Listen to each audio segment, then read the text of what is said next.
Roy Jones Jr., legend, absolute legend, one of the best of all time to ever do it, to lace up boxing gloves, has just revealed Ryan Garcia's biggest problem. The real issue with his game. Everybody knows who Ryan Garcia is within the boxing world, and a lot of people root for him. Like myself, I root for Ryan Garcia. I want to see him do well. I'd love to see him become champion, beat everyone he said that everyone says he can't. I'd love to see that, him overcoming the odds.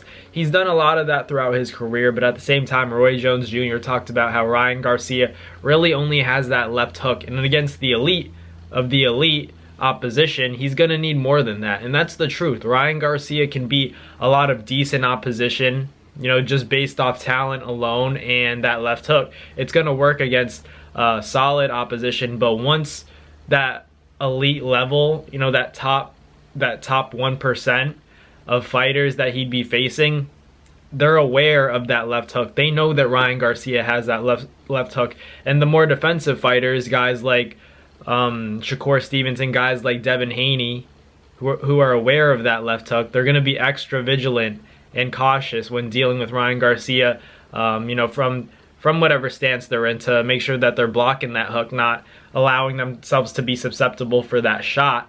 But for Ryan Garcia, what does he do to combat that? How does he make it in such a way where he's unpredictable? That's exactly what he has to do. He has to be unpredictable. He needs more repertoire. He needs a greater arsenal, is what Roy Jones is trying to say. He can't be one-dimensional, because everyone knows that left hook is coming. The elite of the elite are going to be able to telegraph it and know when it's coming and prepare for it, brace for it, for the shot.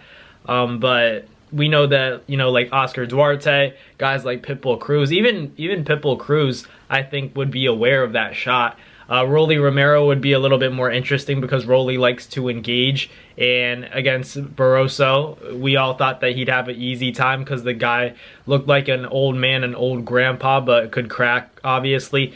But Ryan Garcia he's a young gun, he's a young lion, he's hungry, and I think that Ryan just has to, I would agree with Roy Jones in general, because if Ryan Garcia is a more dynamic fighter, he can better set up that left hook. If he just relies on that the whole fight, keeps throwing it, hoping that it's going to land against a guy like Devin and Shakur, even Tank, these guys are too skillful. They know what's coming, and Roy Jones referred to Tank. Tank was one of the only fighters that Ryan ever faced who knew that shot needed to be taken away from him. So every time you saw Tank fighting Ryan Garcia from the southpaw stance, he would have his right hand, basically touching Ryan Garcia's jab. So whenever it felt like it was coming around, Tank would roll. You'd see his head roll, and then he'd counter Ryan. So that's stuff that the elite of the elite are able to do. Even people less than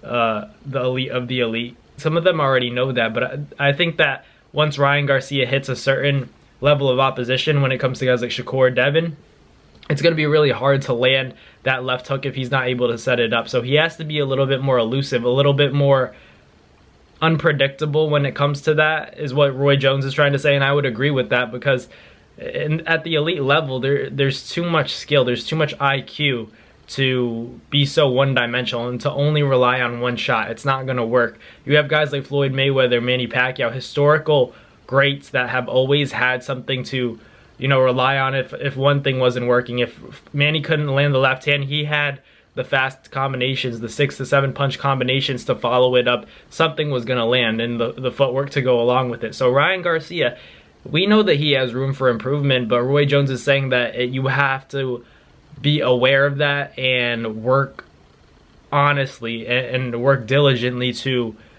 improve on different aspects of your game. Work on your craft is what Roy Jones is trying to say. And I would agree, because Ryan Garcia, I think he could really be a great fighter if his feet were better. He was a little bit less straight up. The head movement was better. I think that he'd be a real dangerous fighter, even more dangerous than he already is. But I think it's all up to Ryan Garcia. How much does he want it? And I think that'll show up in his future fights. If he really wants it that bad, we're going to start to notice these differences.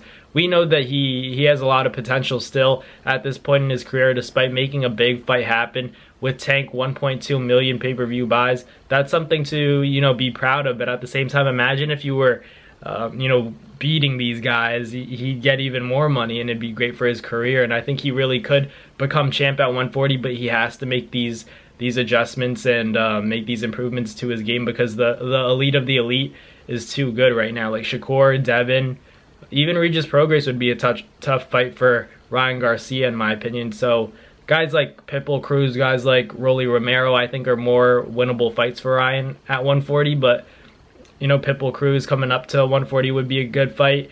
But I really thought the Rolly fight was the best one, in my opinion. But let me know in the comments what you guys think. Roy Jones Jr. says that Ryan Garcia needs to, you know, make that arsenal a little bit more well-rounded, and add to it, as opposed to just having that left hook, relying on it the whole fight. What do you guys think? Let me know in the comments. But thank you guys for watching this video, and I'll catch you guys next time.